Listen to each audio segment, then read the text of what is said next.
Narsapuram steamer road 3వ వార్డులో తాళం వేసి ఉన్న ఇంటిలో దొంగతనం జరిగింది. ఈ దొంగతనంలో దొంగలు 5 కేజీల వెండి దొంగిలించారు.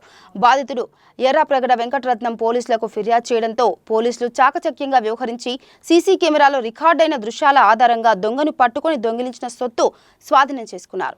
ఈ సందర్భంగా డీఎస్పీ శ్రీవేద మాట్లాడుతూ పట్టణంలోని అన్ని ప్రాంతాల్లో సీసీ కెమెరాలు ఏర్పాటు చేసుకోవాలని ప్రజలకు ఆమె విజ్ఞప్తి చేశారు. ఎవరైనా బంధువుల ఇంటికి వెళితే ఆ విషయాన్ని పోలీస్ స్టేషన్లో చెప్తే పోలీస్ పహారా ఏర్పాటు చేస్తామని డీఎస్పీ తెలిపారు. తేదీ 3 మార్చ్ 2025 రోజు మనకి రిపోర్ట్ వచ్చింది. 5 లక్షల సిల్వర్ మిస్ అయిందని చెప్పి కంప్లైనెంట్ ఎర్రాప్రగడ వెంకటరత్నం గారు కంప్లైంట్ ఇవ్వడం జరిగింది. వీరు స్టీమర్ రోడ్ వద్ద నివాసం ఉంటున్నారు. వీరు 31 జనవరి 2025న హైదరాబాద్కి ఇంటికి తాళం వేసి వెళ్ళారు.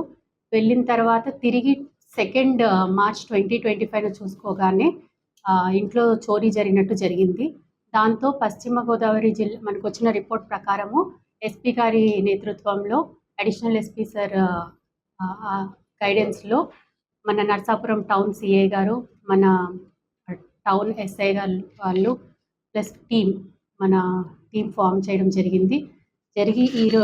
ఈరోజు ఉయ్యాల్ సిడగం కుమార్ అనే ముద్దాయిని పట్టుకోవడం జరిగింది. అతని వద్ద నుంచి 5.25 కేజీస్ సిల్వర్ అండ్ హైదరాబాద్లో వీరు చోరీ చేసిన ఒక బైక్ కూడా రికవర్ చేయడం జరిగింది.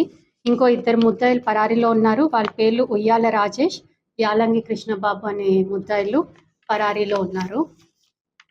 ఈరోజు వీరిని అరెస్ట్ చేసి రిమాండ్కి పంపించడం జరుగుతుంది. కోర్టు వారి ముందు హాజరుపరచడం జరుగుతుంది. గతంలో నేరాలు ఉన్నాయండి. సింగరాయకొండ పిఎస్లో ఒక నేరం ఉంది. అలాగే హైదరాబాద్ చౌటుప్పల్లో కూడా ఈ బైక్ దొంగతనం కూడా ఉంది. ఇవి ఇంకొక 15 కేసెస్ కూడా ఉన్నాయి, ప్రీవియస్ కేసెస్.